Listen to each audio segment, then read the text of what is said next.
آج کی اس ویڈیو میں ہم آپ کو واقعہ سنانے والے ہیں دو بہنیں اللہ والے جادوئی آئینہ اور کون سی بہن بن گئی کتیا کی شکل کی۔ تو آئیے ایک اور سبق آموز واقعہ سنتے ہیں۔ بغداد میں دو بہنیں رہا کرتی تھیں۔ وہ یتیم تھیں، لیکن اس کے باپ نے اتنا پیسہ چھوڑا ہوا تھا کہ وہ آرام سے زندگی جی رہی تھی۔ بڑی بہن بہت شاطر اور برے کام کرنے والی تھی اور چھوٹی بہن بہت سیدھی سادی اور اللہ کے بہت قریب تھی۔ اس نے اپنے اچھے اخلاق سے سب کو اپنا بنا لیا، جو دیکھتا اس کی تعریف کرتا۔ اس بات نے بڑی بہن کو حسد اور جلن میں مبتلا کر دیا تھا۔ وہ جلتی رہتی اور بہن کو تکلیف دینے کی سازشیں کرتی رہتی کہ کس طرح سے اس چھوٹی بہن کو لوگوں کی نظروں میں گرا دیا جائے۔ چالیں تو اس نے بہت سی چلیں پر کامیاب نہ ہو سکی۔ اب وہ ایک ایسا عمل سیکھ رہی تھی جس سے وہ اپنی بہن پر جادو کر کے اس کو جانور بنا دے، تاکہ وہ اس جانور کو اپنے پاس گھر میں رکھے اور اس پر اپنی مرضی چلا سکے۔ بڑی بہن ایک قریب والے جوگی کے پاس جاتی جو غیر مسلم تھا اور وہ اس سے کالا جادو سیکھتی تاکہ وہ اپنی بہن کو برباد کر سکے۔ ایک دن چھوٹی بہن قریب ہی جنگل میں سیر کے لیے گئی۔ وہاں اس نے دیکھا کہ بوڑھا کمزور شخص بے ہوش پڑا ہوا ہے۔ وہ ویسے بھی بہت رحم دل تھی۔ اس نے بوڑھے کو اٹھایا لیکن وہ ہوش میں نہیں آیا۔ پھر اس نے پانی کے کچھ قطرے اس بوڑھے کے منہ پر پھینکے تو وہ ہوش میں آیا۔ اس نے پوچھا کہ تم کون ہو لڑکی؟ تو لڑکی بولی، بابا آپ کون ہیں اور یہاں بے ہوش کیوں پڑے ہوئے ہیں؟ وہ کہنے لگا کہ میں دور سے سفر کر کے آ رہا ہوں، شاید تھکن کی وجہ سے بے ہوش ہو گیا ہوں، کئی دن سے کچھ کھایا پیا بھی نہیں میں نے۔ لڑکی کو بہت دکھ ہوا۔ اس نے کہا کہ آپ میرے ساتھ میرے گھر پر چلیں، وہاں جا کر میں آپ کو کھانا بھی کھلاؤں گی اور آپ کا خیال بھی رکھوں گی۔ ویسے بھی میرے بابا اس دنیا میں نہیں ہے، مجھے خوشی ہوگی کہ میں آپ کی خدمت کروں گی۔ وہ بوڑھے ایک اللہ والے تھے اور تبلیغ کے راستے پر نکلے ہوئے تھے، لیکن لمبے سفر کی وجہ سے ان کی طبیعت خراب ہو گئی تھی۔ لڑکی بابا کو اپنے گھر لے آئی اور ان کی بہت خدمت کی۔ بڑی بہن نے جب بوڑھے کو گھر پر دیکھا تو بہت چلائی کہ یہ کون ہے اور تم کس فقیر کو اٹھا کے لائی ہو؟ چھوٹی بہن بولی کہ یہ بہت تکلیف میں تھے تو میرا فرض ہے کہ میں ان کا خیال رکھوں۔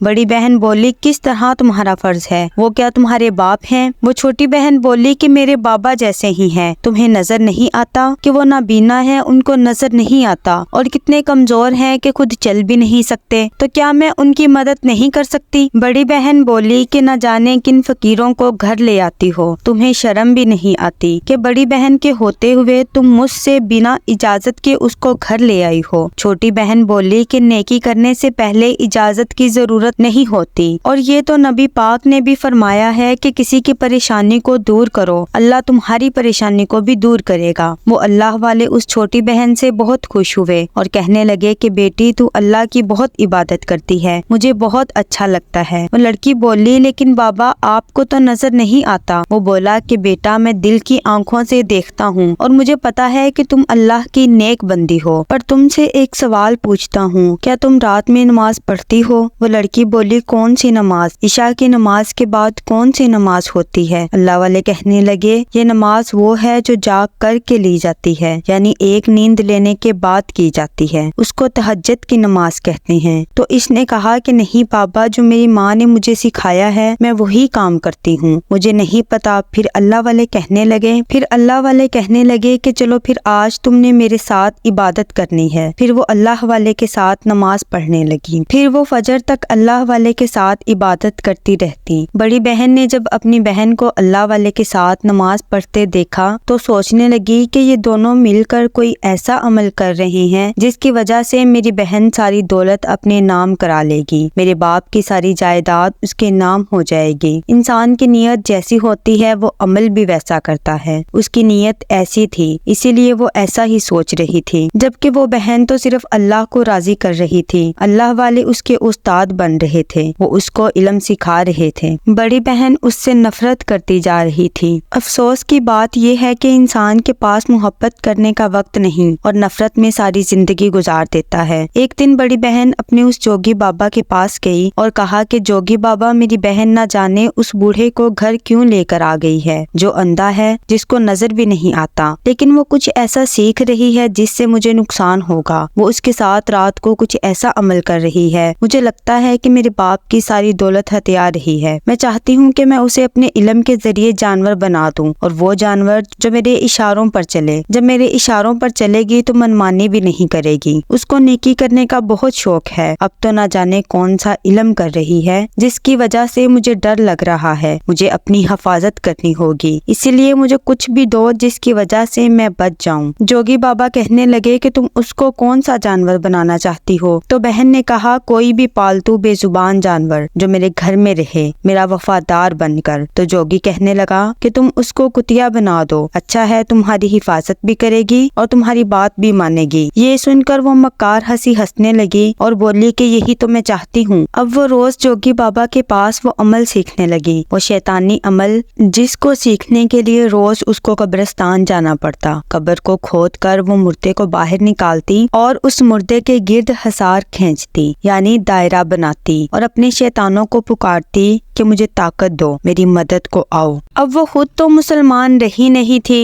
اس مردے کے ساتھ اس کو وہ عمل 10 راتوں تک کرنا تھا۔ اس کی چھوٹی بہن اللہ والے کے ساتھ تہجد کی نماز پڑھ رہی ہوتی تھی اور وہ قبرستان میں مردوں پر جادو کرتی، صرف شیطانی طاقت پانے کے لیے۔ وہ اپنی چھوٹی بہن کو برباد کرنا چاہ رہی تھی، اصل میں وہ خود برباد ہو رہی تھی، دنیا بھی اس کی برباد ہو رہی تھی اور آخرت بھی۔ اب یہاں پر چھوٹی بہن اللہ کو منانے کے لیے دن رات عبادت کرتی۔ اللہ والے اسے روز دعا دیتے کہ اللہ تمہیں بہت خوش رکھے، تم نے میری بہت خدمت کی ہے۔ پھر ایک دن اللہ والے کہنے لگے کہ اب میں چلتا ہوں۔ وہ بہت اداس ہوئی کہ آپ کے بعد میرا کیا ہوگا؟ اللہ والے بولے کہ اللہ سب سے بڑا نگہبان ہے، اس کے سوا کوئی بھی اپنے بندوں کی حفاظت نہیں کرتا۔ ہاں، اس نے وسیلے ضرور بنائے ہوتے ہیں، ہم اللہ کے بندے اور اس کے غلام ہیں، ایک دوسرے کے کام آنا چاہیے، اور اس کی سب سے بڑی مثال تم ہو جس نے ایک بوڑھے اور اندھے فقیر کو اپنے گھر میں رکھا اور اس کی خدمت کی۔ اللہ تمہیں ہمیشہ آباد رکھے۔ پھر وہ اللہ والے چلے گئے اور وہ لڑکی اکیلی رہ گئی۔ بڑی بہن نے جب دیکھا کہ اب اس کی بہن اکیلی رہ گئی ہے تو وقت آ گیا ہے کہ میں اس پر اپنا عمل کروں۔ اس رات وہ بڑے سے قبرستان گئی، آخری رات تھی اور 10واں دن تھا۔ قبر کھود کر اس نے مردے کو باہر نکالا اور اس مردے کے گرد ایک دائرہ بنایا اور اپنا عمل شروع کر دیا۔ اس کا عمل جیسے جیسے بڑھتا جا رہا تھا، قبرستان کا خوف بھی بڑھتا جا رہا تھا، لیکن اسے صرف اپنی بہن سے بدلہ لینا تھا، اسی لیے اسے اس وحشت سے ڈر نہیں لگ رہا تھا۔ اچانک ایک زوردار آواز آئی اور کسی نے کہا کہ جا، تجھے وہ علم مل گیا، اب تو جسے چاہے جو بھی جانور بنانا چاہے بنا دے۔ وہ بہت خوش تھی کہ اس نے کامیابی حاصل کر لی۔ پھر وہ جوگی بابا کے پاس گئی اور جا کر کہا کہ بابا،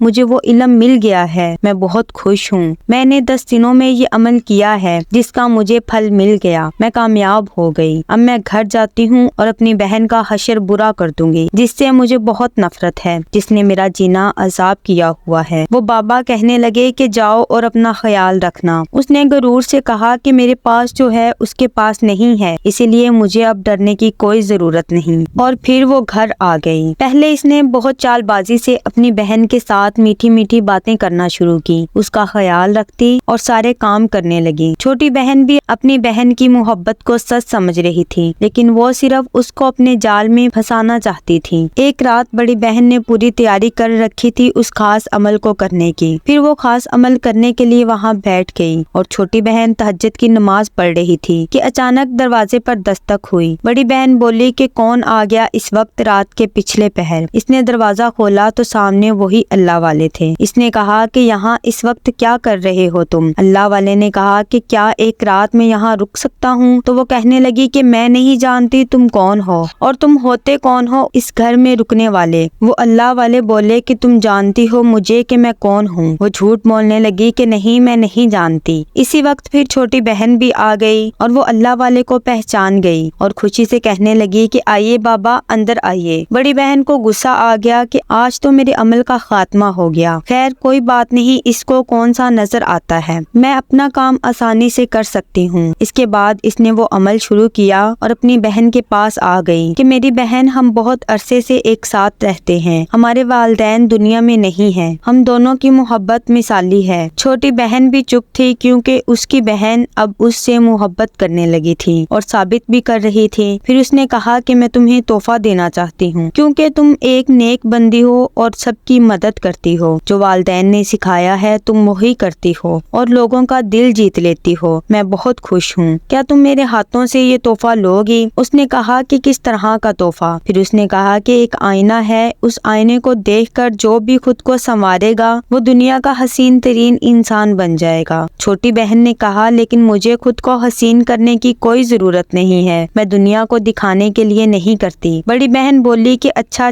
ٹھیک ہے، ایک بار دیکھو تو صحیح کہ یہ آئینہ کتنا خوبصورت ہے، ایک بار خود کو دیکھ لو، تم کتنی حسین لگ رہی ہو۔ چھوٹی بہن بہت بولی تھی، چھوٹی بہن محبت کو سچ سمجھ بیٹھی تھی اور وہ آئینہ دیکھنے ہی لگی تھی کہ اللہ والے بولے کہ رکو بیٹی، اور بڑی بہن سے بولے مجھے لگتا ہے کہ تم زیادہ خوبصورت ہو، اسی لیے تم پہلے اس آئینے کو دیکھو، تم اس کی زیادہ حقدار ہو۔ بڑی بہن بولی تمہیں کیسے پتا؟ تم تو اندھے ہو۔ اللہ والے بولے کہ آنکھوں کا اندھا ہوں، دل کا نہیں، چلو تم دیکھو۔ بڑی بہن سوچنے لگی کہ میں نے تو اسے اپنی چھوٹی بہن کے لیے تیار کیا ہے، تو فرق صرف اسے پڑے گا، مجھے نہیں، وہ عمل تو میں نے اپنی چھوٹی بہن کے لیے کیا تھا۔ اس نے کہا کہ ٹھیک ہے بابا، میں خوبصورت ہوں تو میں ہی دیکھ لیتی ہوں، اور غرور سے اس نے اس آئینے کو دیکھا تو وہ کتیا کی شکل میں بدل چکی تھی، اب وہ انسان نہیں بلکہ جانور بن چکی تھی۔ اور پھر وہ بولی کہ یہ کیا ہو گیا میرے ساتھ؟ اللہ والے بولے کہ تم نے اپنی چھوٹی بہن کے لیے گڑھا کھودا تھا، تم اس کو ایک کتیا کی شکل میں بنانا چاہتی تھی لیکن اس کا اثر تم پر ہو گیا، اور تم سمجھ رہی تھی کہ اس کا اثر صرف اسی پر ہوگا۔ ہم بھی اللہ کے بندے ہیں، تم وہاں پر اپنا شیطانی عمل کر رہی تھی تو ہم اپنے اللہ کو راضی کر رہے تھے، جو کچھ تم نے کیا